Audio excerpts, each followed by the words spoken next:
fingers.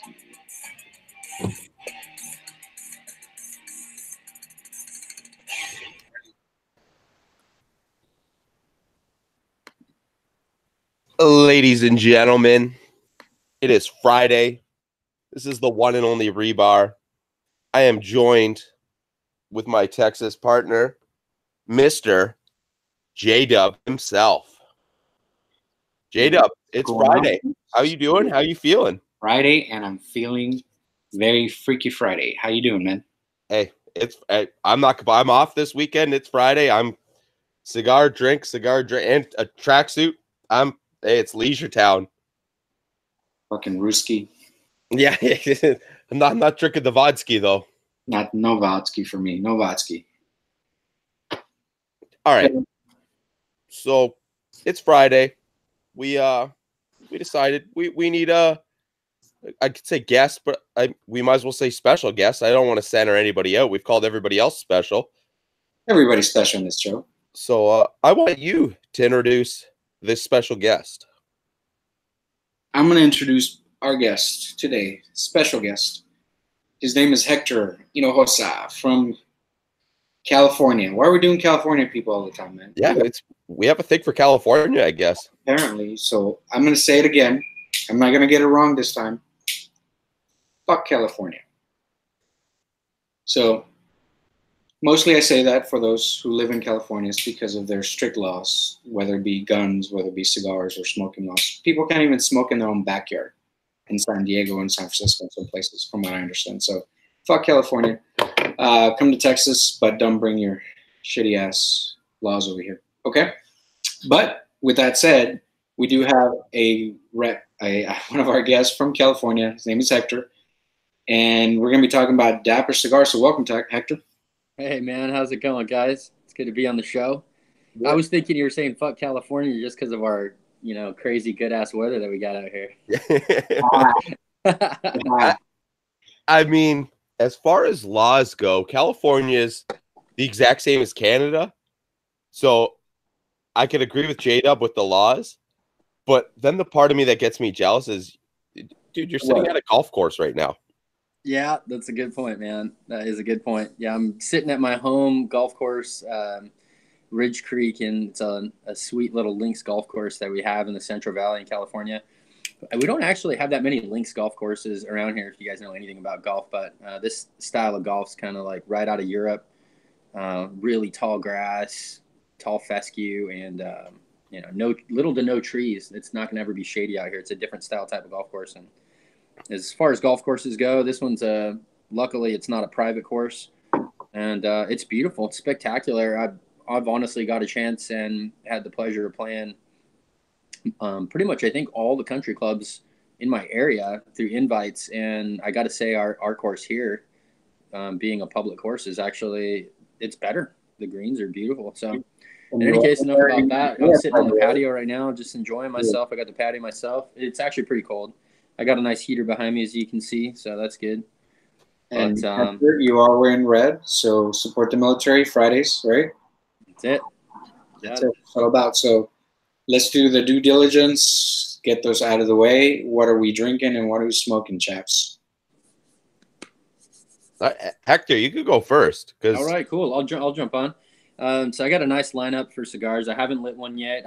My mouth's been watering for like an hour just because I couldn't wait to get into it. But I was like, dude, I don't want to peak too quick here. So, dude, so I got a nice lineup. We light up an hour before, 30 minutes. Yeah. All right, let's see what we got here. Lift it up a little bit. Is that a Peter James case? No, this one's not Peter James. This one's Project Carbon. Oh, Project Carbon. Yeah, that's right. Badass. All right, so let's see what we got here.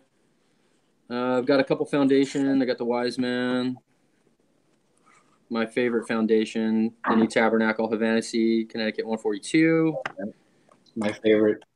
Brought a couple Dapper. Probably my favorite Dapper is the Siempre in Toro. I think almost all my favorite cigars, I go to the Toro, and then that's where I usually hang out. Let's see what else do. All right, well, got a little Padron 1964. Hector, rookie. Life is young. Light up, man. Let's do it. Choose something. All right. Last but not least, What are you gonna like? I think I'm going to start with this one. This is the El Borracho in Maduro. Yes. But this particular one, this one's special. This is I've only got 4 of these left. That's what was put into the ceramic humidors that we designed and built together with Hannah Dash, a ceramic artist out of Fresno, for Dapper Cigars. Definitely talk about that. So what are you drinking? With that said, now that those boxes are gone, they're out, and then this cigar now actually has a blue label now. I haven't seen any of the Vitolas actually look quite like this one, so I haven't got a chance to ask Ian about that. I don't know if this size was specific to those boxes, but I've only got 4 left, so I think I'm going to start by lighting one of these up for now. That's a sexy looking box pressed. Yeah, it is. It's if you look at it, it's I don't know. It's kind of it looks standard from the side, but then as soon as you flip it, it's just wide. It's really wide, so it's pretty sweet. Some would say it's comfortable in the mouth. Yeah, we can go there. I don't know.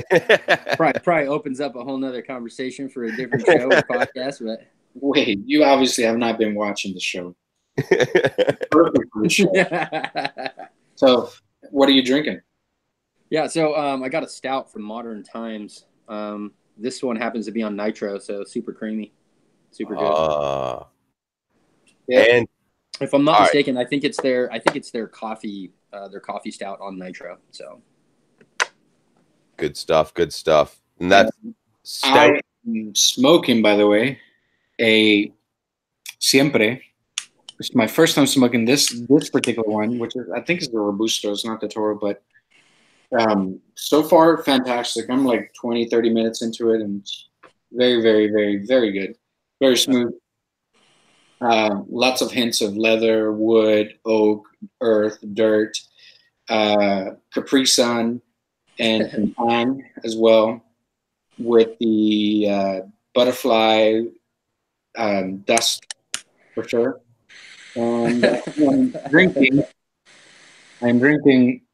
this Ben Milam. This is local here in Texas.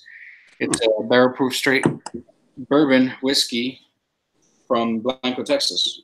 Fantastic. What about you, JP? Well, I got this actually as a gift from a visitor from the lounge a couple weeks ago, and this is my first Dapper cigar. And nice. It's the Kubo.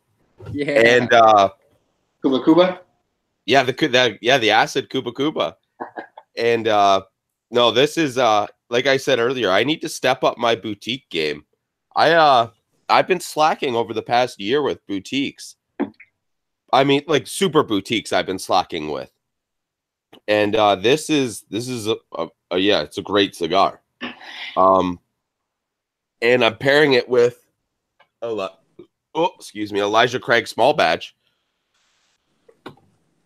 Great. Very nice. Very nice. I mean, this stuff goes without saying, man. This stuff is bang for buck bourbon. Solid. It's good every time. So, and of course it's Friday, so everything's better on a Friday. Bucket Friday. Yep. Motherfucking Friday at the motherfucking Rebar. So, the reason I wanted to bring Hector is, as you know, those who are loyal listeners, we have different aspects of different, I guess, cigar industry, whether it be cigar makers, owners, cigar shop owners, reps. We're gonna have a rep soon. Well, we've had reps and aficionados, also social media influencers, and Hector's very unique as well. That he's in the industry, not as a rep, not as a broker, not as a maker, but someone who collaborated with these Dapper cigars, which at first I was like, okay, cool, whatever. He's good for Hector. Then I had my first Dapper and I was like, oh fuck, I need to get close with this guy because they know what they're doing, right? They know what they're doing, and it's always intimidating, or to some, to be able to smoke a brand new cigar, brand new line, and because there's a million lines out there. But if you're out there, this is a fantastic cigar. I've had 2 so far from them, and I have 2 more in the humidor. that want to try, have not had a bad one yet. Pretty good. Yeah, And, they're definitely really good cigars for sure. and of course, my opinion is golden, right? So it's canon. Yeah, I mean, you're dry. You're dry as shit, but you know what? I value your opinion on cigars. Definitely value it on cigars. Right? I'm not trying to say other cigars are lesser, but this is definitely a good get up there. And I'm not trying to offend anybody, but if you're offended, just unfollow. Yeah, if you're offended, fuck you. Fuck you. Love it. We could release another apology video later, and we all know how that went. Yeah. Mm-hmm.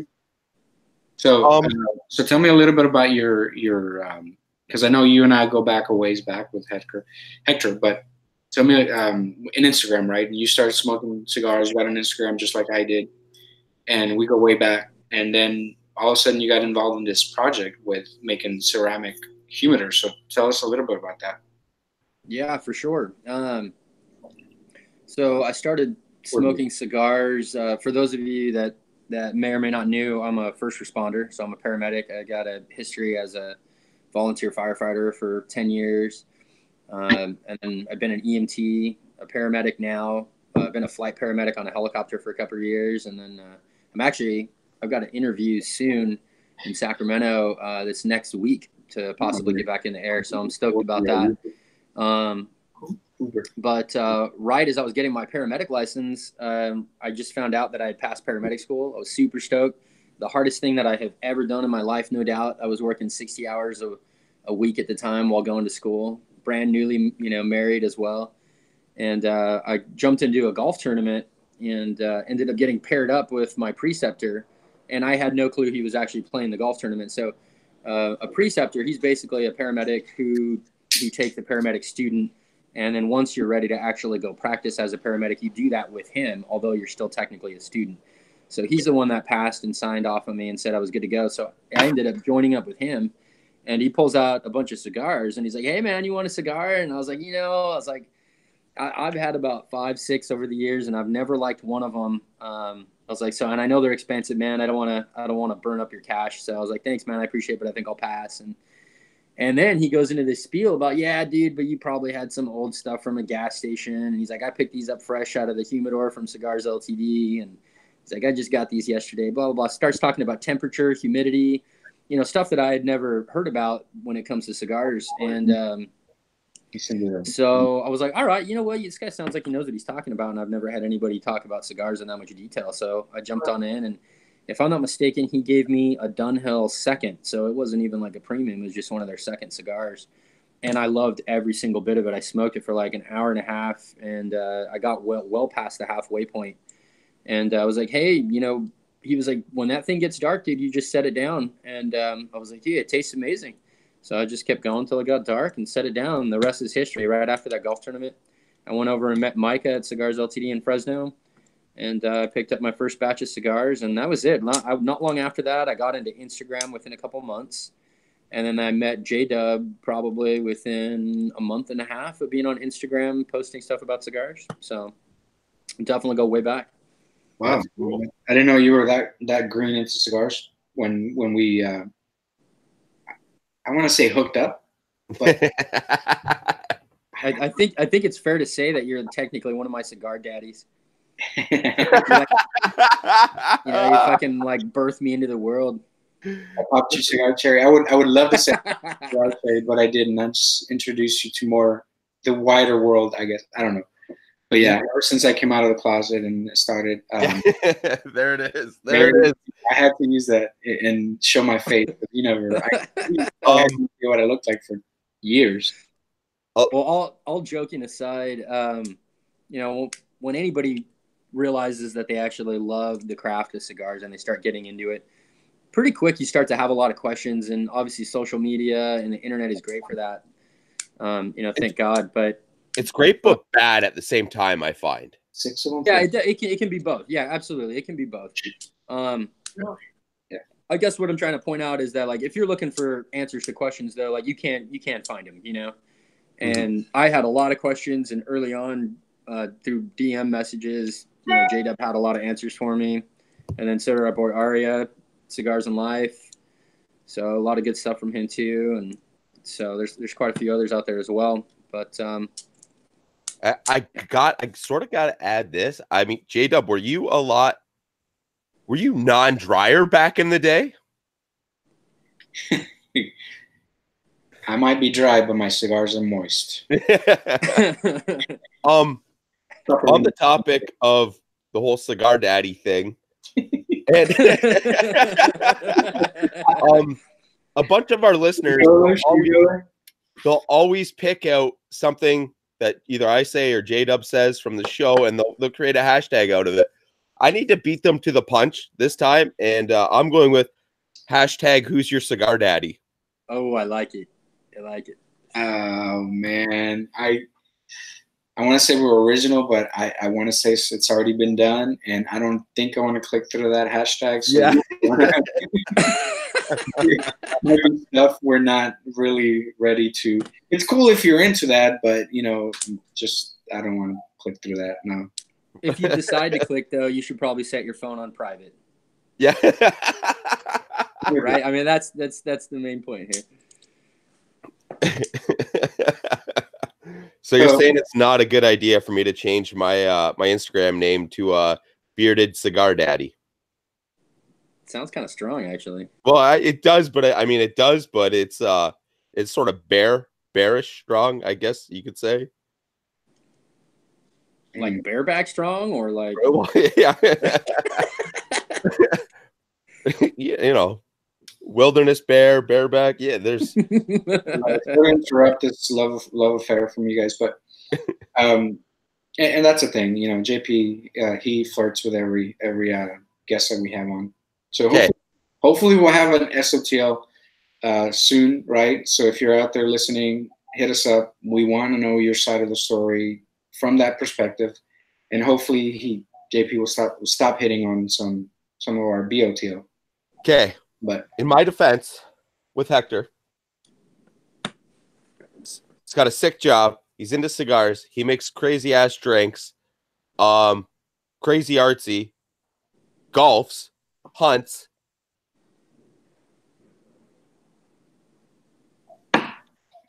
Yeah, I think he's saying that you're a well-rounded package. Yeah, you're. I guess we're back to the package. It's all well-rounded. So what? How did you transition from that to all of a sudden making ceramic humidors, like the first ever in the world? So right? Okay, so it started with me. I mean, I've always been artistic even since I was younger, but I've never really honestly explored it.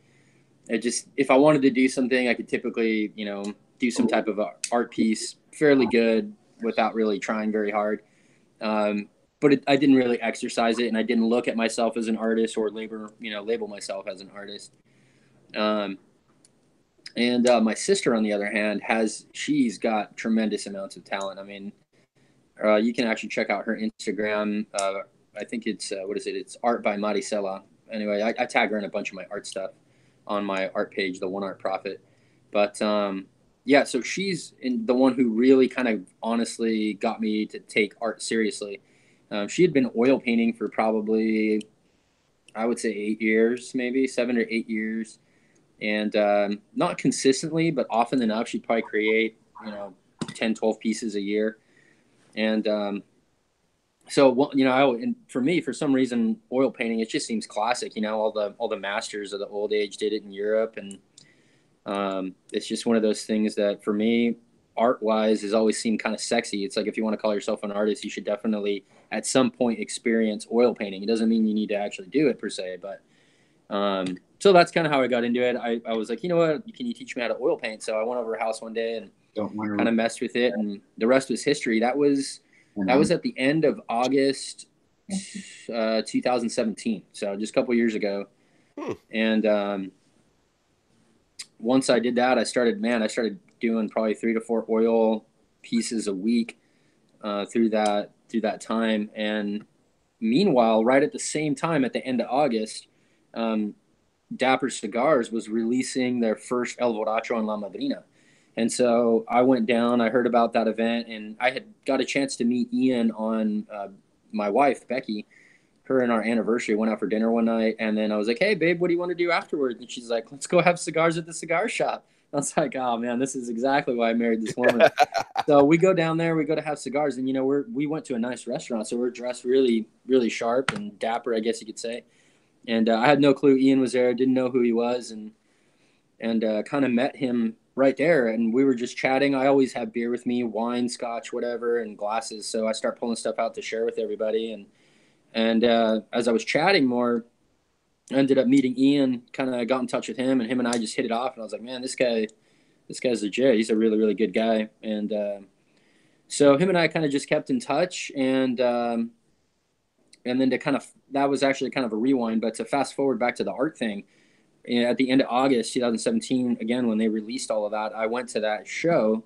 So I wanted to show some support and taste those new cigars. And Ian asked me, he was like, hey, man, I know you just bought a box of La Madrina. He's like, I hate to ask this of you, but since you're a friend, he's like, do you mind if I just give you the bundle of the cigars and hold off on giving you the box? And I was like, oh, yeah, that's fine, man. I was like, but, the box is like part of the reason I'm buying it. That box is incredibly sexy. It's got like a skeleton hand holding a rose, and it's got this really cool like gold embroidery all around it, and it's just a really sick label. And I was like, yeah, man, that's all part of the artwork. He's like, yeah, I'll get you one, no worries. And I was like, what happened? He's like, the factory that's making all the La Madrina boxes actually got burnt, and the majority of all my boxes just got burnt, and I just found out this week. So he's like, I'm trying to just give people I don't know the full box, and he's like, I know you, so I could get you one later. And so that little incident right there is kind of what started it. As we enjoyed the event, I kind of was just thinking like, man, we should really create something that fire can't destroy, or that we hijack fire and use to create. So then right away I started thinking of ceramics and jars, but everybody's done jars. Not that they're not sexy, they're definitely beautiful.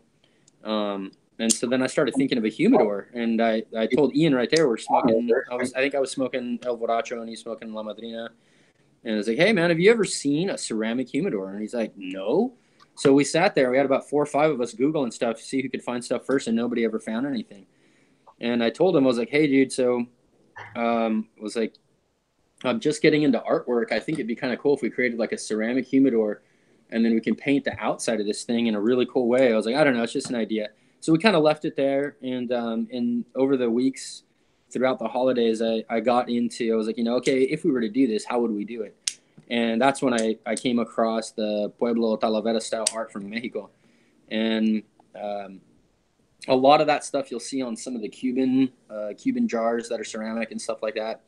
And so I sent him a couple pictures, and I was like, hey, what would you think if we did something like this, but except in a jar? It would be, a box.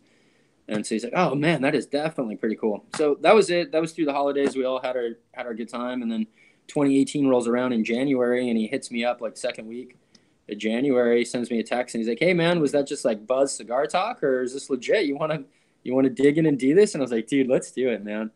So he warned me right off the back. He's like, I just want you to know, I mean, I'm guessing you have no experience taking an idea and then bringing it to fruition, especially designing something, and then let alone have it, enter the cigar industry. I was like, yeah, I've got no experience. I'm just, a consumer. I enjoy cigars. So he's like, all right, man, well, I'll help you with whatever I can, but I can tell you it's brutal. It's hard. And he's like, more than likely, you're probably going to find that you're biting off a hell of a lot more than you think. And that is exactly what ended up happening. We literally bit off just an entire chunk and ended up working out for sure. But in the end, oh my gosh, I can't tell how many designs we went through. So, but I mean, at that point, you were full commitment into it. So we were committed. Fuck it, you got to do it. You got to follow through with it, right? Yeah, and first of all, the design process was enjoyable. It was a headache and a nightmare later. But initially, it was incredibly enjoyable. So what I did was I started. It was interesting. Right after that, I happened to have my first art show where I was going to show all my oil paintings to Fresno, my local area where I live. And in that art show, I happened to meet a ceramic artist from the area, and I was like, oh yes. I was like, okay, I need to talk to you. So I got her number, and the following month, I had another art show in February. Got a chance to chat with her. and let her know what we were trying to do. So she went and talked to her mentors, and they basically told her what we were trying to do. There's a reason why you don't see ceramic boxes. So you can find like manufactured porcelain ceramic boxes, but we're talking like high manufactured level. You need to order massive volume to get that stuff done. Yeah. But handmade wise, there's a reason why you don't see it for decorative boxes, for jewelry or anything like that. And so she's got like I want to say like 3 different mentors, and between them they have like nearly 150 years of experience, and all of them told her it couldn't be done and it was going to warp and crack when she tried to go to fire this thing. And so she's like, okay, she's like, but if I wanted to, like, can I get tips from everyone? And so she got tips from all her 3 mentors, and she went after it. It took her about 4 months to figure out how to make it. And while she was figuring out how to make the thing, I was just doing a ton of watercolors to figure out how I wanted the design style to come out.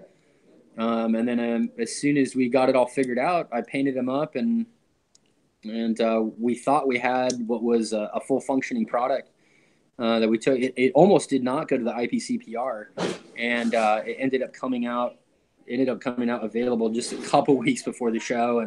And Ian's like, all right, let's take it. So we took it. We had a great time at the IPCPR, by the way. It was freaking amazing. That was just life-changing. What kind of response did you get from ICPCR? Say that again? What kind of response did you get from... Here, you know what? Let me put my headphones on. We just had someone sit on the patio. It's getting kind of hard to hear. Hold on. Yeah. So... Give me 1 sec here, guys. Fucking rude people. No, we're doing... All right, there we go. That's a little better. Okay, what's that? It's rude people, man. They don't know we're doing an epic show. Come on. Yeah. Right? That's freaking ridiculous. I'm getting ready to cuss somebody out right now. So what kind of response did you get from people looking at... Oh, man, it was hard enough to get there. And then once we got there, honestly, it didn't really dawn on me much until I started driving out there to Vegas. And I realized, dude, we're about to put a product in front of a bunch of people who have been doing this shit for years. We're going to find out what people think right now. And that was incredibly nerve-wracking, no doubt. And the first day of the IPCPR, it was nothing but great reviews. We just had fantastic reviews. We had people coming over from all over the place, and everybody said the same thing. First thing out of their mouth was, dude, this thing is unique. There's nothing like that right now. So, and that's something, agree with you 100% on that. And especially for you have boutique companies, and then you have like what I call super boutique companies, and you have to set yourself apart to be, you know what I mean? You got to make things more appealing to people in the boutique cigar game. And that's insane. Like, that's probably the best way to possibly do it. Yeah, definitely. No doubt. It was, like I said, incredibly nerve-wracking as well, because you're not just taking it and kind of releasing it, secretly, quietly. It's like it's going out in front of everyone. Yeah. And, people that are walking, we got like Cigar Vixen was down the way sitting with Foundation Cigars doing an interview just a couple booths down. And then I turn around and, you see, people that are high-ranked in Oliva just walking around. And Nat Sherman was just around the corner, and, hop, skip, and a jump padron. And it was intense, beautiful, beautiful environment. That's cool. So, that's really cool. Yeah, everybody, that's what we were worried about was, how are people going to receive this thing? And we didn't know if they were going to think it looked shoddy or chintzy. And first and foremost, it was not created to be a manufactured thing. It was not created to be, like a stamp project where you could stamp out 1,000 of these things and have them look primo. This is something that we wanted to look artesian. We wanted each individual one to be unique, and then individually and uniquely painted as well. And I think we definitely achieved that. And I was missed out on that release, the first release. But are you guys thinking about doing a second release? Because I'd like to get my hands on one. So there was some talk about continuing to do them every year only for the IPCPR, but I don't know whether we're going to do that. Basically after the IPCPR is when the actual difficulty started. So everything that we thought we had handled and figured out, that ended up completely changing by the time the IPCPR was done. So once we got all the orders in, there was only going to be 20 of these things to begin with. we went back, and the cigars that actually came in that were going to go inside of the box had changed vitolas, and Ian knew nothing about that. So I think what happened is just a postulation, but they were supposed to be the original box pressed El Borracho Edmundo size, except it was going to be in Maduro. So it had a Connecticut broadleaf wrapper on it that we all love so much. You know, the same stuff that's coming off of, well, not the same exact stuff, but everybody loves Connecticut broadleaf from the, let's see, Liga 9, Tatuajes, all of those TAA series. You can name 100 cigars. They're all freaking mouth-watering. And so in any case, when the cigars came in, as you can see, this was actually supposed to be much shorter on this end here. And as a result, that basically changed the size of the box. So initially, the box actually was a box shape. When they came in, we realized we were going to have to extend the box and make it a rectangle, which was totally fine. But just that tiny change changed everything. And so when she went back to start, Hannah Desch, when she went back to start creating the boxes for it, the first batch, they completely were just not usable. So right off the back, within 3 weeks, we were now going to be 3 weeks behind. And it basically got worse from there. She had multiple issues right after that somehow had never happened initially. And so her and I had to just work through them, get through them. And so unfortunately, the release ended up getting pushed back, and it was late by a month and a half. So I don't know. I don't know if Ian's going to want to do anything again. I definitely would not blame him if he doesn't want to. It might just be a one-hit wonder. So who knows? I think it would be as much of, it's a lot of hard work to do it, but in the end game, dude, I think it's totally worth it. And that would be something yeah, dude, I would try to get my hands on a box of those in a heartbeat. So I've got there's 7 of the boxes that did not get included in the release. One of the things that Hannah figured out right at the end there was she puts this glaze on top, and when it gets fired, I think it's 2,200 degrees or something like that. It's super hot. That glaze turns to glass on the outside, and basically has a glass coating that protects everything over the top. Well, initially she was layering 2 coats of it on, and the 2 coats actually at those high temperatures was causing the glaze to burn. And she already knows that, except we had a warping issue, and we figured out how to solve the warping issue. But to do it, the way that she had to do it, she had to add a 3rd additional firing in the kiln as opposed to 2. And it also included that she had to add the glaze on when it came out hot in the 3rd. So it'd come from the 2nd firing, and she would have to glaze it then and then put it into the 3rd. That was the part something she had never done before, and that caused some. Saying, Hector, don't give out all your secrets, because if this. Yeah. Nice. Okay, good deal. Thank you. I appreciate that. So yeah, I can't help myself. I'm detailed, and I just feel like sharing. But in the end, bottom line is some of the boxes ended up with some browning to the glazing, is what happened. Now, I personally thought it added to the nostalgic effect. It makes it look old. A lot of the glaze, when you can't see it from far away, but when it's in your hand, you look up close, there's microscopic shattering and cracking all over the glaze, and it just looks super cool. But it was decided that since all the boxes didn't have some of the browning in the glaze, that some people might ask, well, wait a minute, why is this one brown and the other one's not? So as a result, I've got 7 other boxes. I actually brought one I can show you guys today, and I'll pull up here in a minute, that has some light browning. So I haven't decided. I was thinking I was probably just going to go ahead and still sell them. The only difference with these is they would not be linked with Dapper at all. They're still a humidor. There's not going to be a cedarwood insert that has the Dapper logo stamped inside with my name and Hannah's name. And there won't be obviously any Dapper cigars inside, but you still get a pretty kick-ass humidor. So, on the topic of the humidor and Dapper cigars, who made the decision to put, I believe it was 16 cigars in there, right? Yeah, so the original boxes have 16 in them. So El Borracho comes with 16 when he first released it. And I think the new boxes do as well. So that came about because it was basically going to be just kind of to keep in line with what they already had.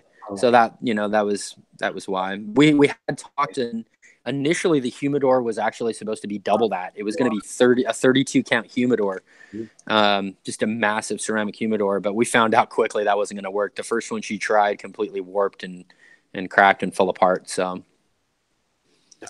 16 is just an arbitrary number. It is, but I feel it makes you guys stand out even more with that, right? Because you get 10 count, you get the odd 15 count, you get 18, you get 20, you get 24, 25.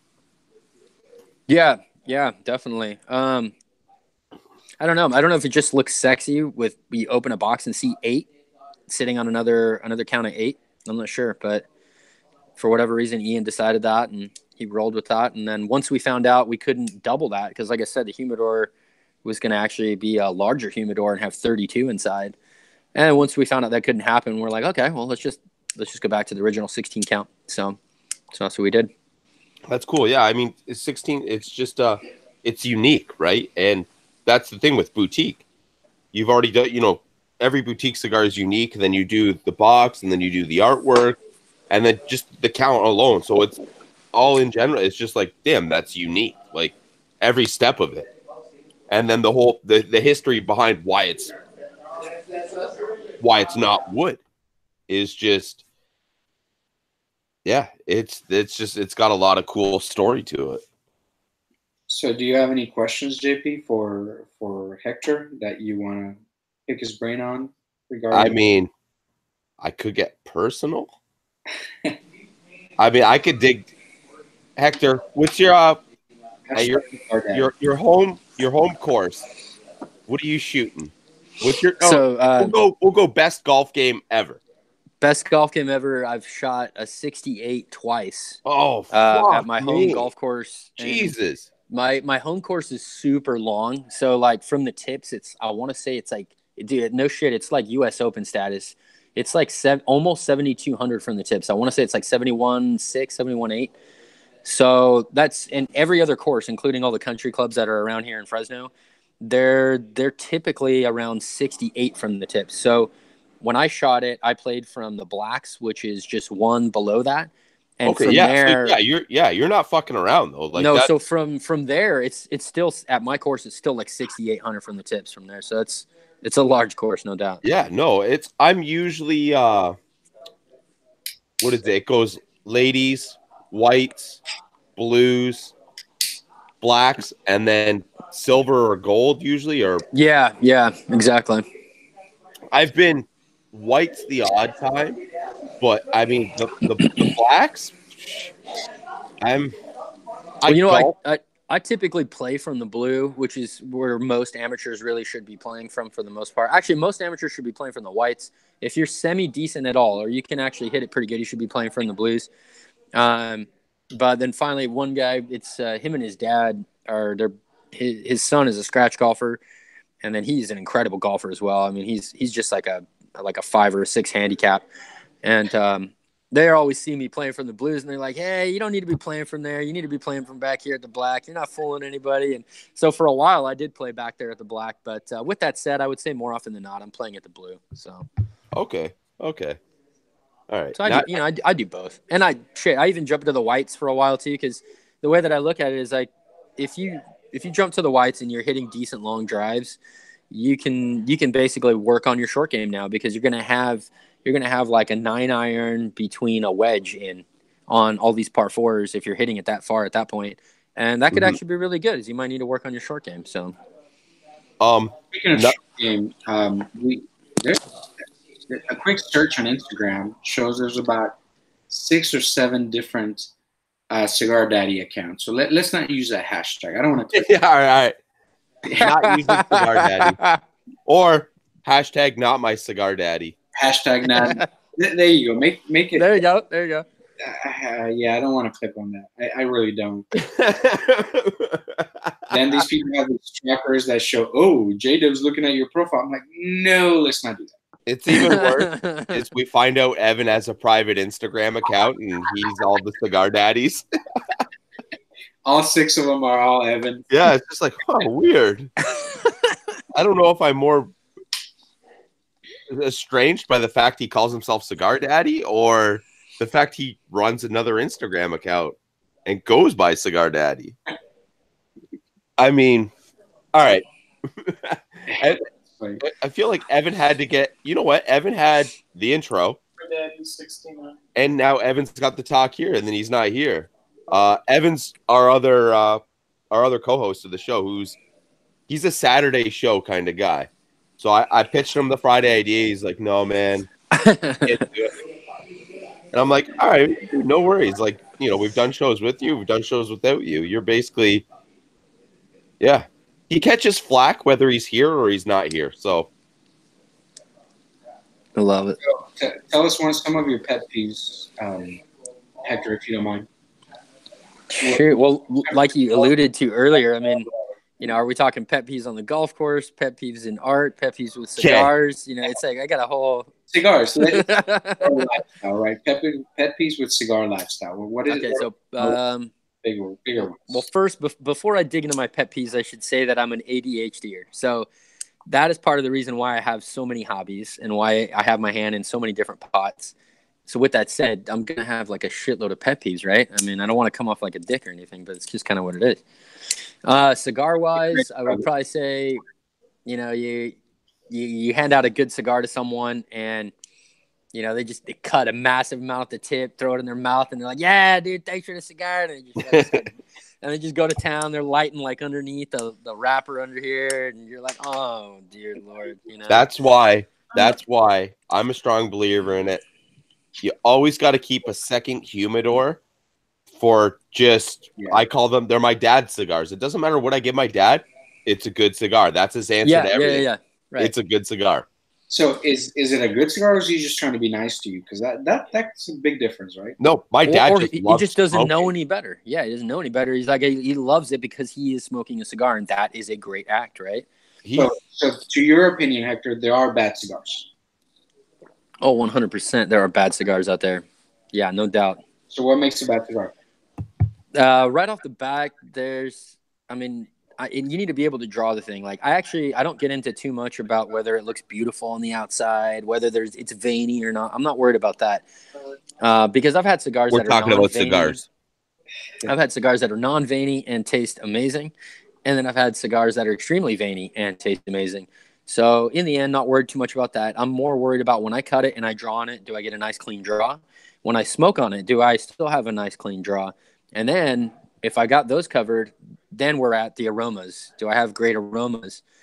For me, my favorite aromas, I'm usually looking for like sweet dried fruits. That just drives me nuts. And then just like everybody's alluded to in the past, like all these cigars have some type of earthy quality. They all taste like espresso. They all taste like dark chocolate. And Thank you for saying that. Leather and oak. Yeah. Right. Yeah. So, so it's like I don't mind picking out all the different flavors. There's certainly a time and a place for that, no doubt, especially if you find something really unique that you pin down. Like I happen to have I can't remember the cigar a couple of years back, but it actually tasted like almost like ocean salt. And I was like, okay, see, that'd be worth noting because I've never had a cigar that tasted like that. So, most cigars will do that. Will taste like that if you smoke them at the beach. You get this. Yeah, there you go. When you're at the beach and you smoke, and you get just from breathing, you get this briny, this salty taste to it. So the cigar experience smoking at the beach is completely different than when I smoke at home because it's not as humid at home, and definitely you don't get that breeze, that saltiness and brininess of it. So yeah, definitely that changes. Yeah, that definitely makes sense, 100%. But as far as like I said, good cigar. I mean, I gotta love the aromas. Gotta love the flavors, and it's just got to be smokable. I want a draw that's not too loose. I want one that's not too tight. It's got to be that Goldilocks zone, right in the middle. Yeah. And so if you're outside of those parameters, then just by default, any one of those things it's gonna be a shitty cigar to me. So I don't care. Like, I mean, there's somebody that I could actually pull out that I could actually label and say right now, but. There's certain cigars that have fantastic aromas that should be just the who's who in the boutique world, but you literally can't smoke the damn things because they're either too tight or too loose almost every single time, and it's annoying as hell. That's a big thing too. Is consistency. Yeah. So you see the experience of it, of smoking it, which could make it feel shit. It could be good flavor, but it could be very much the experience, where you're at, your outside environment, right? It's and also how it, how it draws. Yeah, definitely 100%. Another question for you.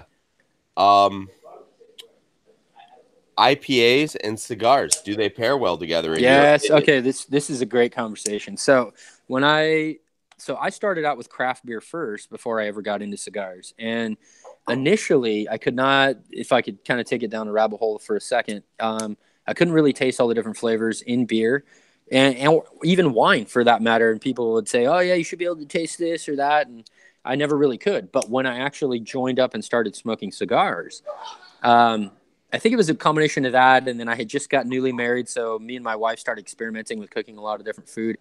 I think those two things changed my palate to where I was able to all of a sudden taste the stuff that they were talking about. And initially, when that all started, I started pairing cigars with beers pretty much unsuccessfully for at least 4 or 5 months until I kind of figured out a few basic rules. Because I found that the cigar, or typically the IPAs, because at the time I was heavily into IPAs, and I still am, love IPAs. But at the time, the potency in the hops in IPAs were typically overrunning my palate, and I could not taste the cigar and have the same, the same experience. So, for instance, like during that time, one of my favorite cigars back then, I want to say it was like 2013, was the Magna Vitola R44 from Arturo Fuente. Well, if I paired that with an IPA, it would blow away the cigar, and I couldn't really taste it very well at all. And in fact, it would do the opposite. It actually tastes quite horrendous. Yeah. The only thing that I could really taste in my palate was really sharp flavors in the back of my cheeks, and some really bitter notes that I really don't find enjoyable whatsoever.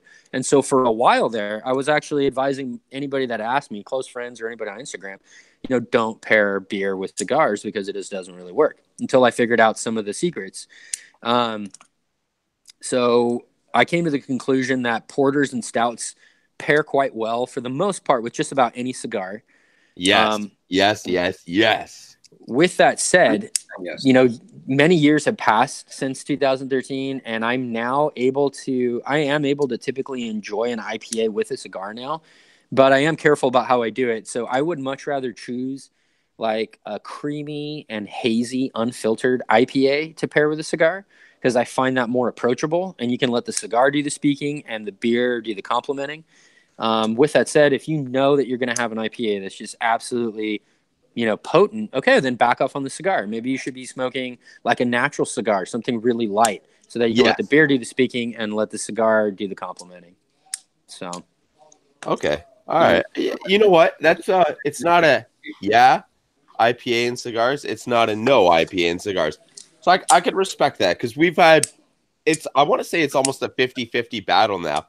I have to ask it to everybody because it's something that myself and J-Dub will always talk about. I love IPAs, I love cigars, and it's right.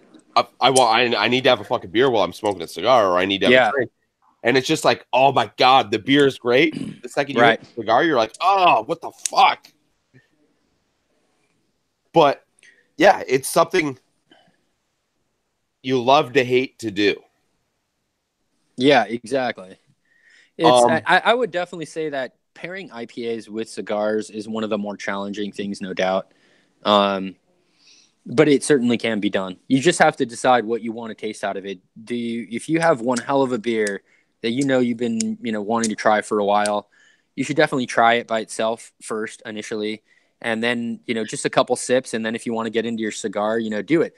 But once you make that taste and you decide, okay, this is like a double or a triple IPA that's super potent, well, pick a lighter cigar so you can have the cigar complement. But if you happen to have an approachable IPA, and that's probably my favorite way to pair IPAs because they can be so tricky, is to go again with that hazy, creamy, or approachable IPA, lower alcohol content IPA. And that way I can really enjoy my cigar, because that's what I'm really about. I know a hell of a lot more about cigars than I do beer. So okay, cool. You know what, J-Dub, should we do the fuck, marry, kill question? Dude, look at this fucking ash. I'm just gotta say. Dude, that Baracho that I had on IG Live, dude, that ash didn't fall until I almost hit the label. And Yeah. it's badass. Oh, okay. You know, just a rabbit hole because it's fun. We're talking about ash, but our boy Padroniak, his account is full of cigars where the ashes are horrendous. I mean, he goes all the way to the label, and one. I was like, how is he doing that? I was like, is it a smoking technique? Like, what is the deal? And this conversation is like 3 years old now, but so down here in the valley, I can never. I mean, this is a long ash for me in my area. I now know that, and this is what him and I are postulating. It has to do with, yes, a good quality rolled cigar that is rolled well, but we think it has something to do with atmospheric pressure and elevation too. So I went up to Shaver Lake where the elevation in our mountain area was just under 6,000 feet, and I smoked a very mediocre cigar that doesn't hold a very long ash, and the ash went for like 3-4 inches, and I was like, okay. Then I smoked a nice cigar the next day, and I freaking nubbed it out, and the ash was there. And so that's when I messaged him right away, and I was like, dude, what is your elevation? And if I'm not mistaken, he's like at 1,100 elevation, something like that. So we think the higher your elevation, the longer your ash holds. The lower elevation, the more increased atmospheric pressure going to cause your ash to fold. But all parameters equal, we're thinking you have to be smoking a damn good quality cigar to be able to tell the difference anyhow. I mean, your theory, it makes sense. I mean, I think it makes sense. It sounds like it makes sense. It does, I've reached so definitely hazy IPAs is probably going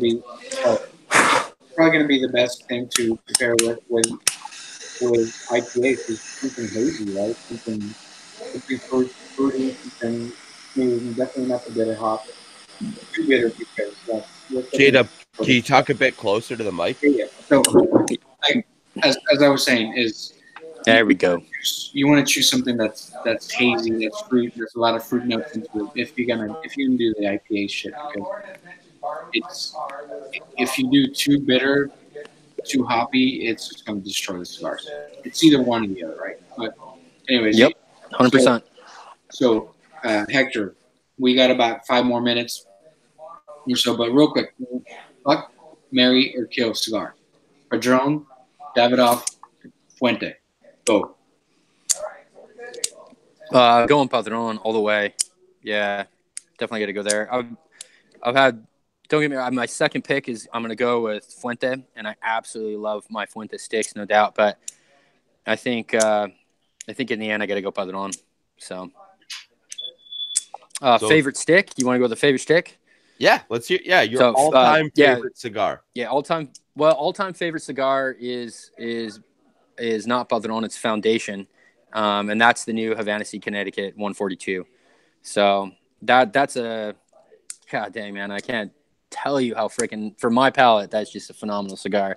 It's got everything that I'm looking for. But favorite cigar with Padron, I'm gonna go with the number 50 in Maduro. And I'm not talking about the big 50 count humidors or the 50 count humidors I had, both natural and Maduro. That's not the stick. I'm talking about was it 50th anniversary, if I'm not mistaken? It's the shorter cigar. So that is the only cigar, and I know you always make fun and shit of people picking out flavors, but I don't give a fuck because I can taste it and it's bomb. And I love cooking. I'm a huge, huge guy that cooks all the time. But that's the only cigar I've tasted black truffle oil in my life. And every time I smoke it, I still taste it and smell it. And I cook with truffle oil often when I make pasta. So phenomenal. I mean, I think, yeah, maybe we do come across as making fun of people for tasting certain things. I mean, I think for the most part of it, I do it just because my palate's shot for the most part. But I'm trying to think right now of a unique flavor or unique taste I've gotten out of a cigar. J-Dub, anything that actually legitimately stands out to you in a cigar? As far as flavor notes, man, let's not go that rabbit hole. Because I shit on the cigar reviewers all the time, and yeah, I can taste different stuff, but a lot of them have the same taste. So again, my point is why bring it out and say, oh, this is leathery? You know, did you lick a fucking leather couch or what? I mean, that's the whole point. A lot of cigars have the same taste profile, but yeah, some like Victor said, very beautiful and eloquently more than I would. Some certain cigars have certain characteristics, and that's great. But you know, is it a good cigar? That's what I want to know. I don't pick out. I don't go Yeah. to the humidor to say, okay, I want a leather cigar that has fruit notes, that has this, that has that. No, I just want a light cigar, a sweet cigar, a dark cigar, a Maduro cigar, something that's good, strong, lighter, whatever it is. So that most people are going to be like that. So that's what we stick to it. And yeah, I can taste different flavors, but I'm not going to get. I'm not. All right. With that being said, so I'm smoking the Dapper Kubo. Yeah. This is a really good fucking cigar. Hell yeah, it is. Really good fucking. This is my first Dapper cigar, period. And I'm telling you right now, does Gabe carry some at Cigar Point? Yeah, I think he does. I think he just started carrying those, if I'm not mistaken. And I think he got one of the ceramic humidors. So I think he's keeping that for himself, that motherfucker. But yeah, he carries the full line. From what I can tell, he carries many of this store. So I brought a few of them from Gabe. That's again, I'm gonna go back and this is a second Dapper, and they're pretty good. They're very good. Yeah, I mean, I'm honestly, I'm hooked. I at first I was skeptical because it's like Kubo, so I was like, okay, you know, Cuba, Cuban, you know, didn't know how I feel. And it's like, okay, it's a Maduro.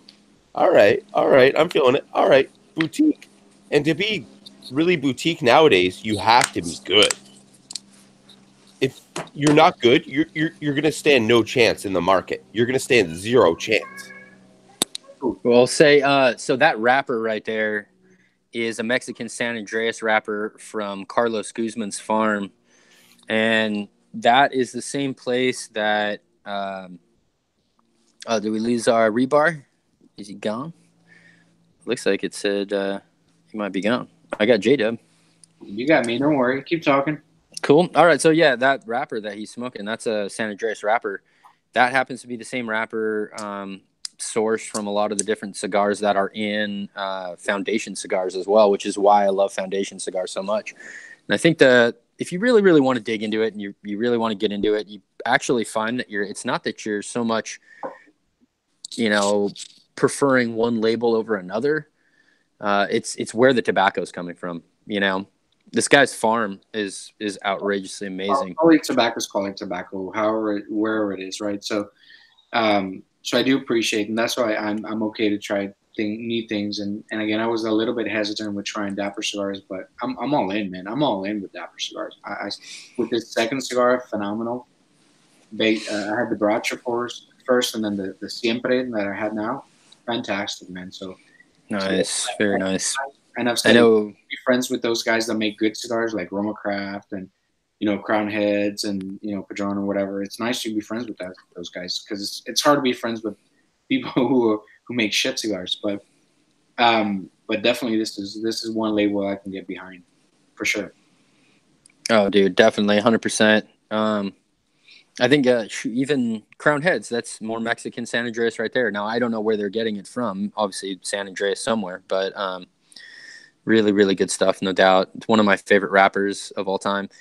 And like I was talking about earlier, being my personality being ADHD, I've never been one throughout my life to pick a favorite of anything. I got no favorite color, no favorite beer, no favorite cigar. But last year in April, when the Masters were on, I had a little Masters party with just my friends and family, and set the TV up outside, and I lit up a Cubo in Maduro. I already know that I love that cigar, but for whatever reason, I had just picked that one up the week before at my local shop, and it smoked way better than any cigar I'd ever smoked before. The flavors were outrageous. And you always know that's the case when every puff you're just like, oh, You're just making that noise. And so right then and there, I decided that Cubo Maduro was my favorite cigar. For the first time ever, I had a favorite cigar.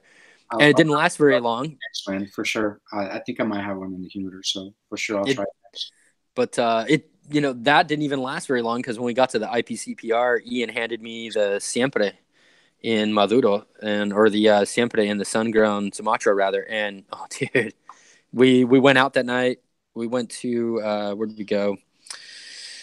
Oh, I can't remember. One of the casinos we went out, and I lit that thing up, and we were walking around the different floors and stuff, and it was just out of this world phenomenal. But I will say, out of the different Vitolas for the Siempre, my favorite is the bigger one, which it kind of happens to be the same thing with me in almost every cigar. I find a cigar that I love, then I try it in like a in their Toro or their double, and I typically like those bigger ones. Yeah, the bigger gauge, bigger. So I appreciate that, man. So yeah, well, I think we're good on time, but dude, you have no idea how much I appreciate you coming in and just giving us some insight to your world, right, of how you got involved and how everything has evolved for you. And hopefully, here's I'm still drinking some of that bourbon, but here's some of here's to further advancement of your career and your involvement with cigars, man. So I really appreciate you coming out and appreciate you doing everything, whatever you do, man. Like I said, if you're out there, we're gonna put the information regarding Dapper Cigars. We'll put your Instagram hashtag, your Instagram username or whatever. And perfect, good deal. We should do a follow up sometime soon. Just right on, man. Well, definitely appreciate being on. Thanks for the invite. It's been a blast for sure.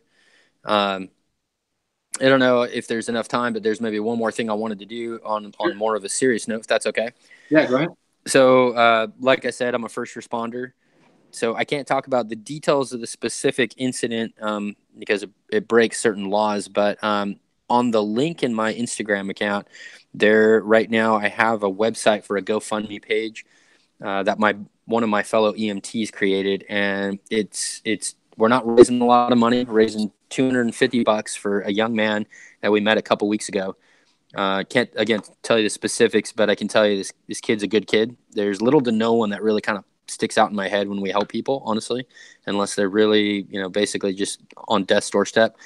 But this kid needs some help, and right now he's in desperate need of knowing that there's good people out there. So what he ended up doing is he's at that odd stage where he's a young man learning to become a man, and he sold his grandfather's guitar to help pay for his mother's bills.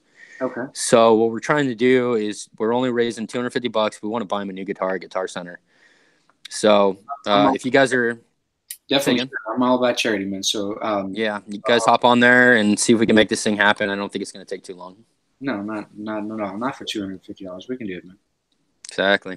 All right. Well, the link is in your bio, you said? Yep, it's linked into my bio. So you just go and click it, and it'll jump right over to the GoFundMe page. So, well, I appreciate it, man. So, like I said, great things, more to come. Thank you for everyone tuning in. And JP, I guess you got to take a piss or something. I don't know. That's how you know that there's a piss every time because people are drinking. Yeah, exactly.